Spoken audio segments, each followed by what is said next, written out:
Hi, and welcome to the training series on supporting ethnocultural and multilingual families. This is the first module of a four-part series. The first module is designed for educators and program leaders to deepen their awareness of the experiences, hopes, and barriers faced by historically undersupported and underrepresented children and their families in Alberta's early learning and childcare system. We would like to start with honoring the land, the space, and the relationships that enable us to do the work we do. This is the story of the land and how we all came to be here together. Some may think of immigration and settlement on this part of Turtle Island, Canada, as being a recent trend, but people have been coming to this beautiful river valley since time immemorial. Indeed, Amisquachi Waskahegan, also known as Edmonton, has always been the home of many people. The Niitsitapi, the Nehiawak, the Anishinaabe, the Dene, the Iya Nakota, they have all called this land home for as long as anyone can remember. The First Peoples were the original caretakers of this area, followed by the Métis and the Inuit. These indigenous peoples were also instrumental to the survival of the first European explorers, settlers, and indeed colonizers by graciously sharing their vast knowledge of this land. Since then, immigrants and migrants have arrived to this area from all parts of the world and have become part of this community. However, the story of settlement, past and present, is not one without immeasurable hardship, trauma, and resiliency on the part of Indigenous peoples. Indigenous and non-Indigenous people have all been affected by the waves of settlement that have built this city. Too often, the struggles of discrimination, poverty, and displacement which have been caused by systems and structures that perpetuate inequities and ignore our common humanity. This is why we acknowledge this land as Treaty 6 territory, based upon the historic nation-to-nation treaty and bond of peaceful coexistence. Treaty 6 binds us together.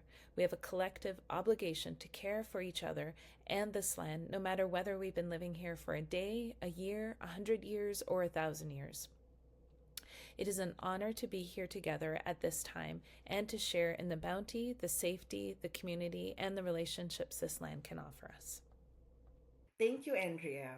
Hello, everyone. My name is Nahid Mokhi, and I work as an early childhood consultant at a community-based organization in Edmonton, Alberta, called Multicultural Health Brokers, or MCHB for short. Founded 25 years ago by a group of women, our organization provides holistic family support through culturally brokering practices to newcomer and ethnocultural families in Edmonton. I am also a PhD student at the University of Toronto, and my community and research work focuses on the preservation of children's home culture and languages in early learning and childcare settings. Being a first generational immigrant myself, I recall how challenging it was as a young person of color to feel a sense of a lack of belonging. And because of my Pakistani roots, um, resisting the mainstream culture of the classroom.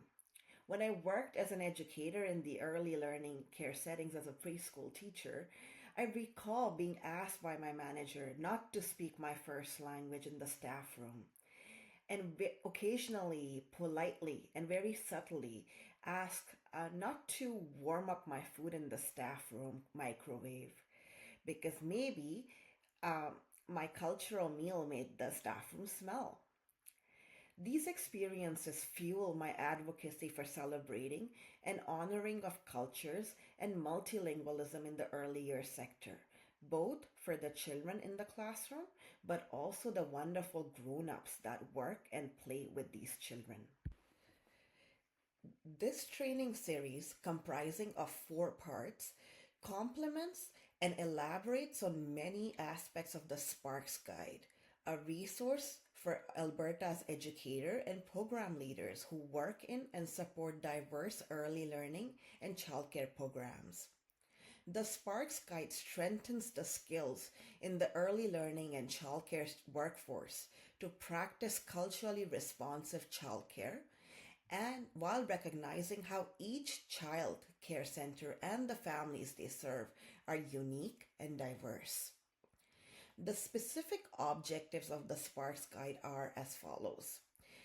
1. Describing principles of culturally responsive childcare and highlight how they inform programs and practices in Alberta. 2.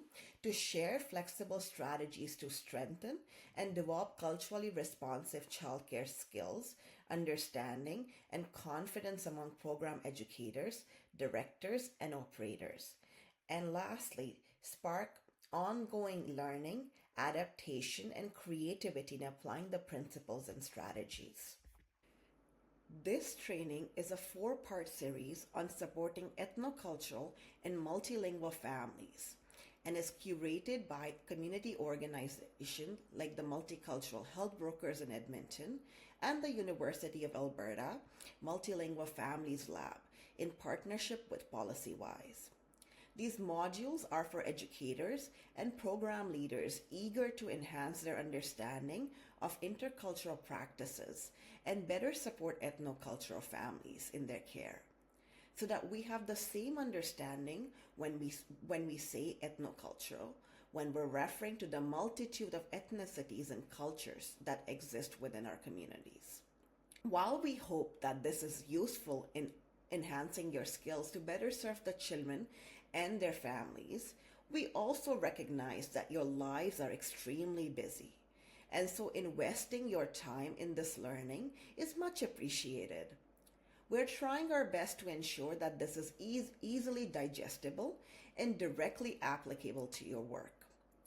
In building this course, we had three principles in mind.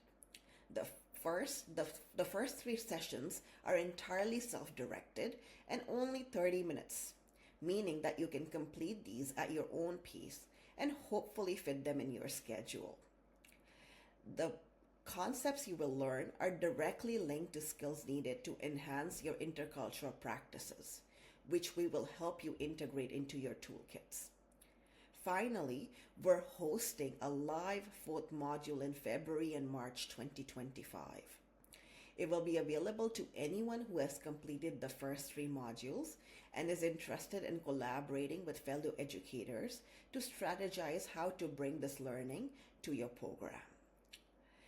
This series is a fantastic opportunity to deepen your skills and make a meaningful impact in your communities. We hope you take them all.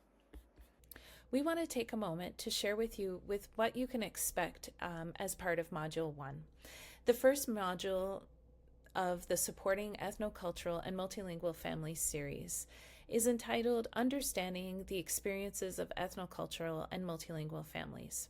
In this module, we unpack the experiences and context around ethnocultural and multilingual families in Alberta to better understand the work ahead.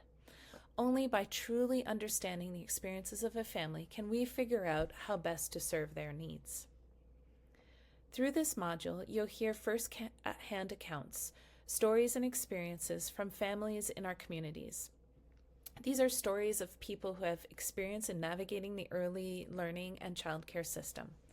We'll explore the context and the background of these families and having a larger discussion about the pre- and post-migration experiences of ethnocultural and multilingual families and the hopes and aspirations that some of these families have for their children.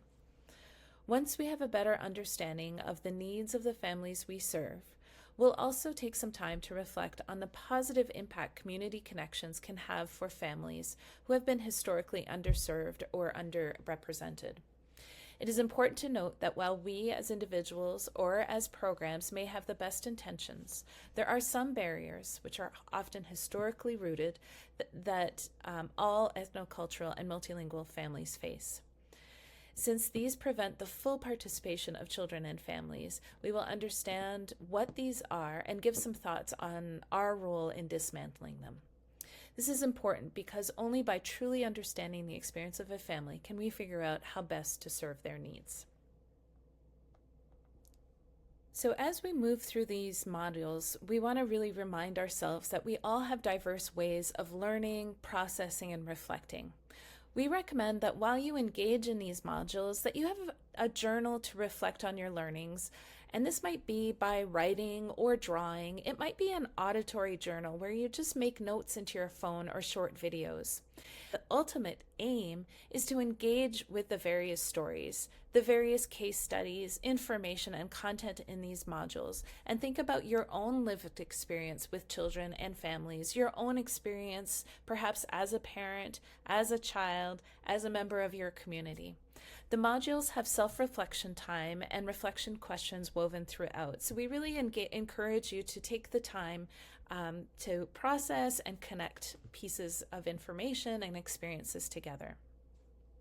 We encourage you to step into the shoes of the children and families you serve and to contextualize their experiences, struggles, and strengths.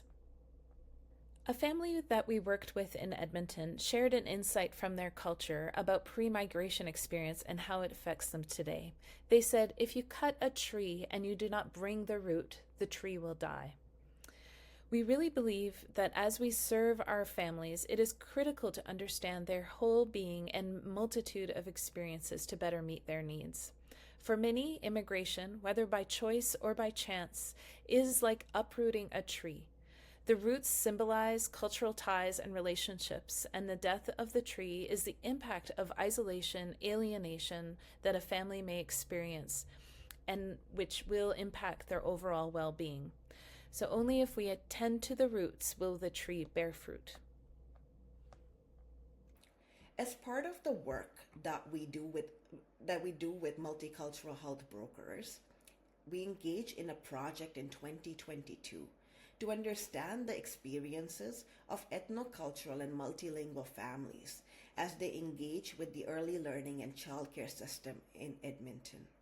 This allowed us to create a repository of experiences that we can use to gain insight into the lives of many of these families, and is now allowing to draw broad understanding of how we might serve them better in a culturally responsive and honoring way. Since this information was sensitive for families to share, we took our broad understandings and weave them into a semi-fictionalized narratives and stories that accurately and authentically depict the experiences of family engaging with the early learning and childcare sector in Edmonton. We would like to share the story of one of these families, David and Helen. Let us read the story of David and Helen together. Pre-migration history and settlement experiences. Salamat. My name is David, and I am a father of two boys, Isaac and Jacob. Isaac is 5 years old, and Jacob is 3 years old. All of us, including my wife Helen, arrived in Edmonton 2 years ago from a refugee camp in Sudan.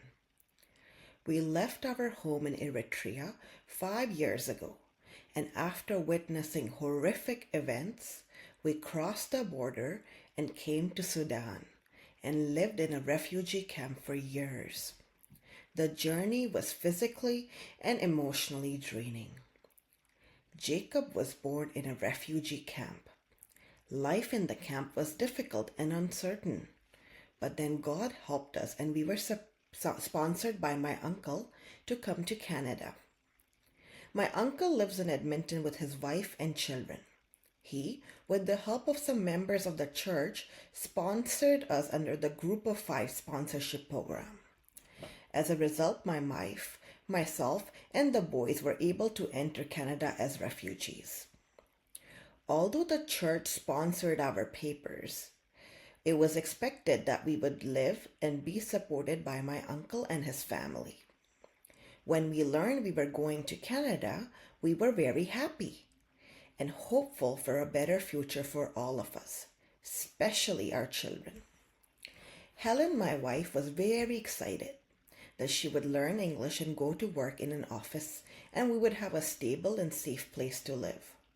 We were also very grateful to God that we had my uncle and his family in Edmonton to help us come to Canada. After we arrived in Edmonton, we lived with my uncle and his family. The first few months were very chaotic. We had to apply for a social insurance number, the Alberta health card, open a bank account, find a family doctor, and find a school for Isaac. It was really a roller coaster, not being able to communicate in English, having limited financial resources to afford public transport, and being so unfamiliar with how everything worked. Helen and I felt lost, but very obliged and grateful. My uncle, the people at the church, and the settlement worker were our biggest supports during these initial months. One of the priorities was learning English to navigate our lives in Canada.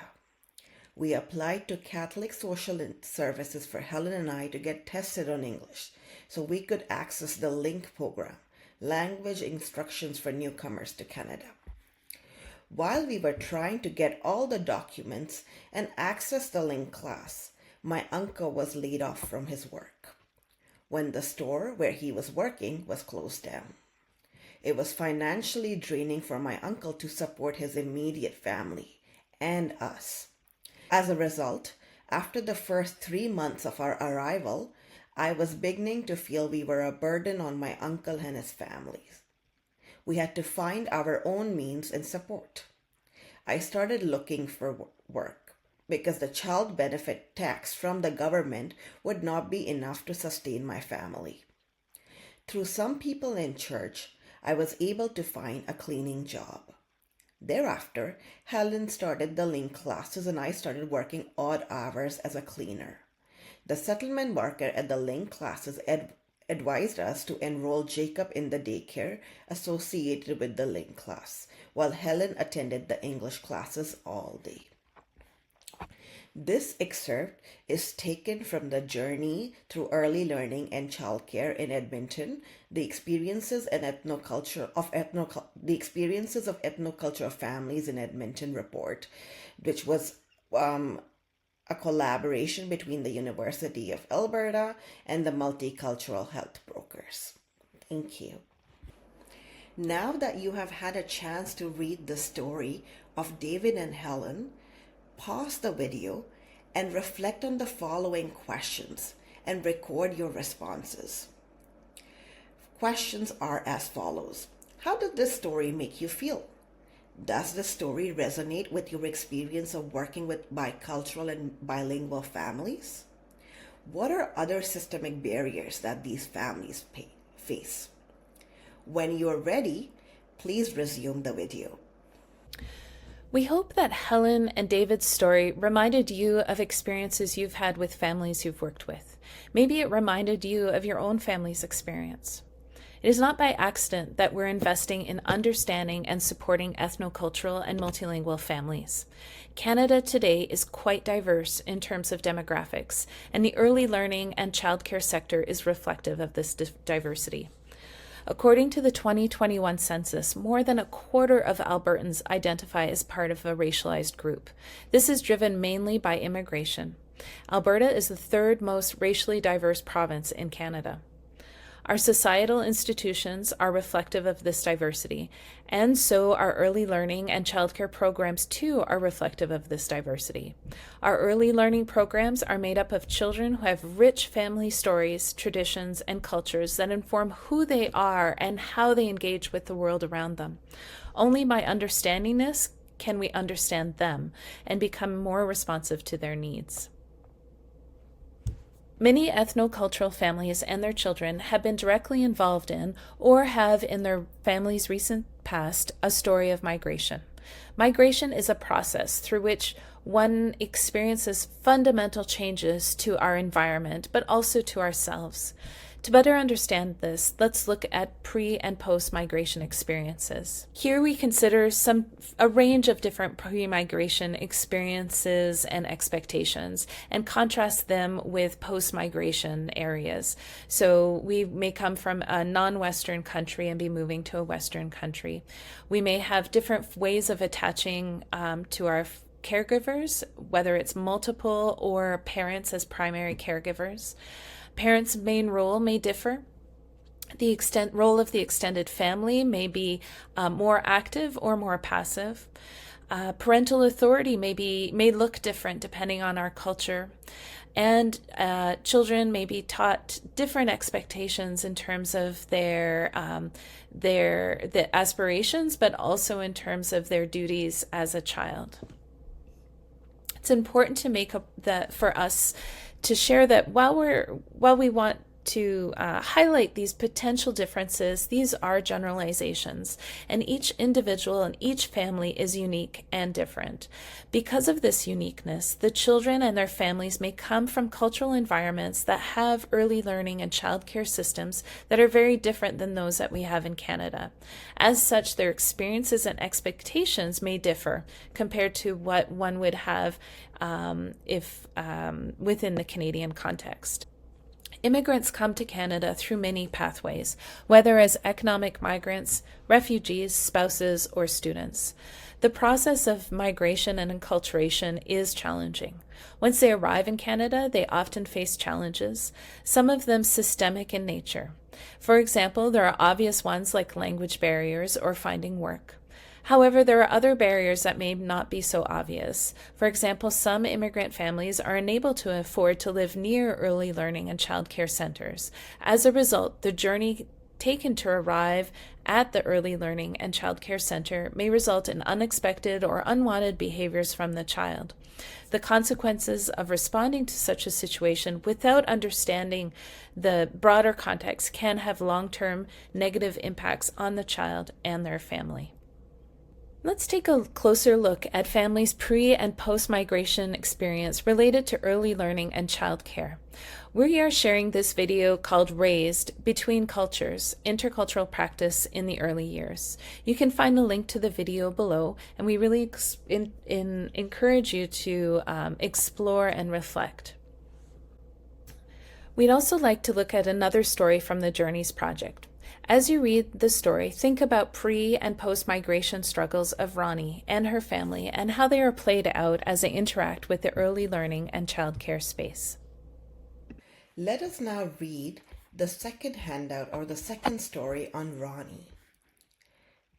My name is Roni, meaning daylight in the Kurdish language. I'm a mother of 4 children. One is 3 years old and the other 2 are 5 years and 8 years old. I also have a toddler who is 6 months old. I, myself, am 25 years old. I fled the war in Syria with my 3 children. Hiva is my youngest child. Finding daycare, preschool, or even regular school is not easy for us refugees. When we first arrived, we came from a place where the school system was broken, and we had no school at all for our children. In addition, many a times we have no language and people to guide us. In my case, I was blessed to find a cultural broker at the right place and at the right time that helped me find a home daycare. The idea of having Hiva join a daycare and have a place to move, play, and regulate his emotions came from the community cultural broker, Zaria. Since I was not attending an English as a second language or ESL class at the moment, I was not eligible for any subsidy. The only other way for me to access daycare in an affordable way was through medical grounds and verification from a doctor or a social worker. The broker helped me to connect to a family doctor who then wrote me a medical letter to get subsidy. Finding a daycare was hard, especially since I did not speak English, and picking up Hiva and dropping him off was hard with the daycare located far from our apartment, and I was pregnant. Let me tell you about my typical day. My typical day starts very early in the morning. I usually get up at 4:30 a.m. to start preparing for the day ahead. Sometimes I'm awoken that early by a distress call from back home, from extended family members who are still experiencing the civil war. Every time the phone rings, I fear it might be bad news. Once I have talked back home, I start making meals for my children and my husband. Every time I'm cooking, I think of my own mother and grandmother and how I grew up watching them cook these dishes, and how cooking and feeding my children was how we learned to express love, and how cooking and feeding children was how we learned to express love. Then I wake up my children and get them ready for school and rush them out of the door.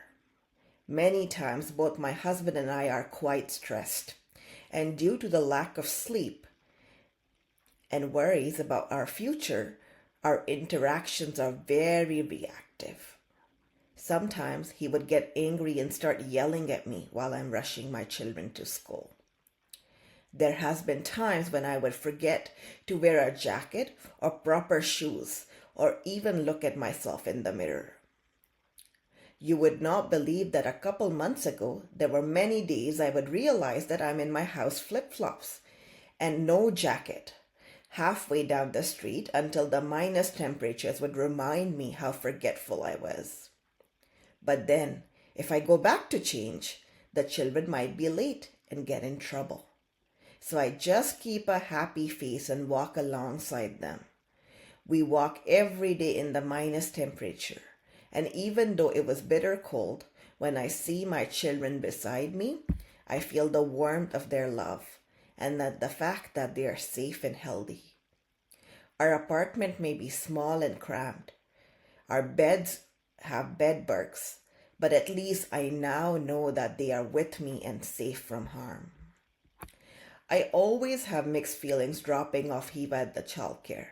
The teachers tell me to just leave right away to make it easier on him, but I feel that he needs me to stay. One time, I tried taking off his heavy winter coat for him and for him. One time, I tried taking off his heavy winter coat for him, and the teacher seemed upset. She said something about independence. I'm not sure if I did something wrong or was unzipping the jacket incorrectly. At home, every time I'm the one who takes my children's jacket adoringly. I do not have the words or courage to tell the children to please let me say goodbye properly. Let me make sure my son is settled and hold and kiss my baby boy.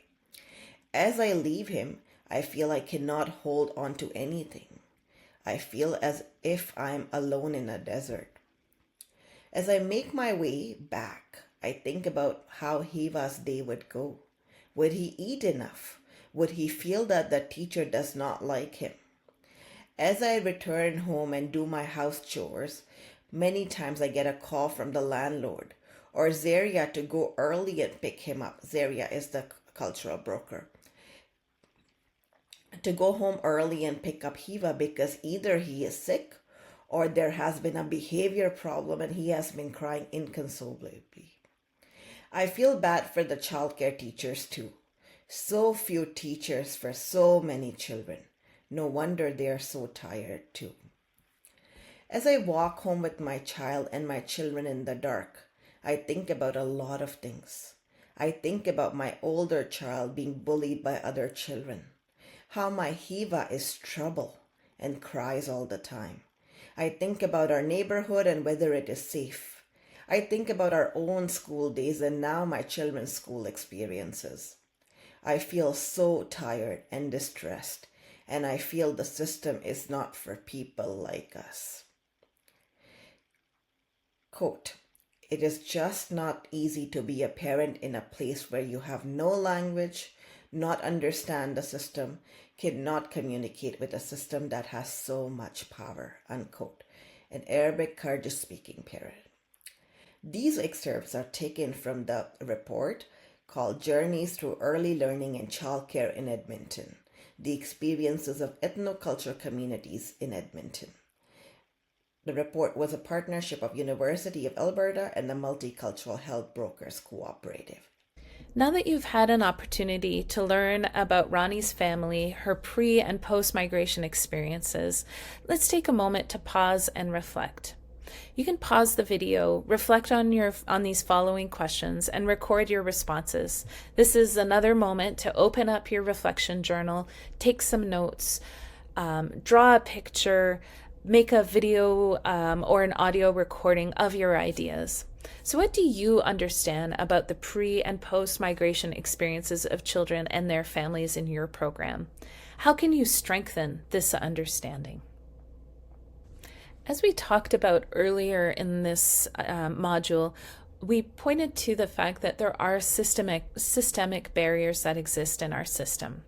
Something that is illustrated in Roni's story is these many systemic barriers that families can face and that impact their experiences of early learning and childcare.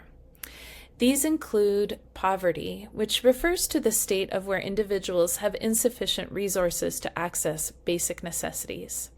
It also can be connected to trauma, which refers to challenges individuals face that can be debilitating and distressing. Trauma can be experienced both individually and collectively with others, and it can also be intergenerational. And there's also colonialism, which refers to a global system of political control of large geographic areas by nation states. Colonization, which refers to a global system of political control of large geographic areas by nation states. Colonization has led to systems which perpetuate global inequity and other social harms such as racism and ethnocentrism. People who are new to the anti-racism journey often think of racism as an extreme act or taking violent forms. Some examples that can come to mind is the apartheid regime in South Africa, the genocide of Indigenous peoples in Canada and around the world by colonial powers.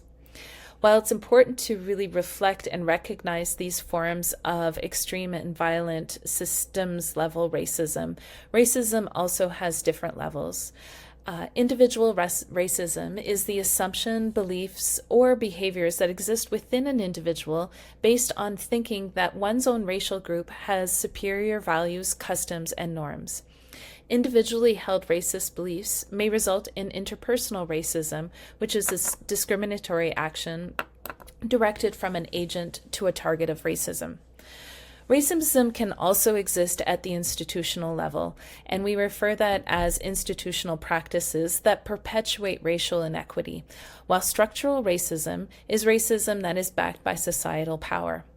These are policies and procedures that are entrenched across institutions, leading to racialized outcomes, which the root of which is difficult to isolate. So here we really want you to reflect and consider that racism is present within our systems. It was part of our colonial history and is something that continues to be acted out within our society today.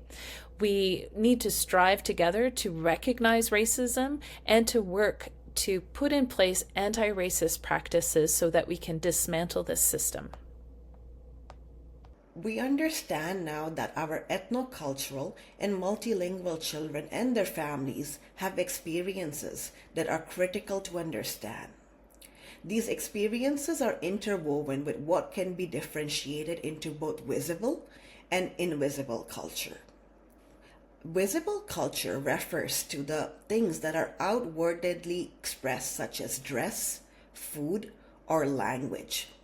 These are right above what we call in the diagram in the top part. Visible culture refers to the outward expressions of culture, such as dress, music, food, or languages. Interestingly, when systems and societies very admirably want to acknowledge diversities, these are the things that they often use as symbols. Try to think of some examples of visible cultures.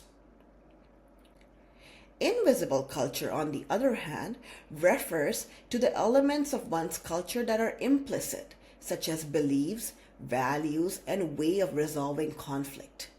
These are difficult to discern and have a much larger influence on our interactions with our children and their families than visible culture.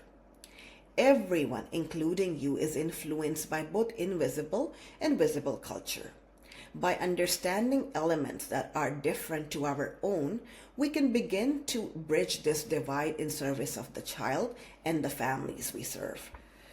When we understand visible and invisible culture, we can also better understand what makes each child and family unique. Let's look at this example. Consider the description of two children.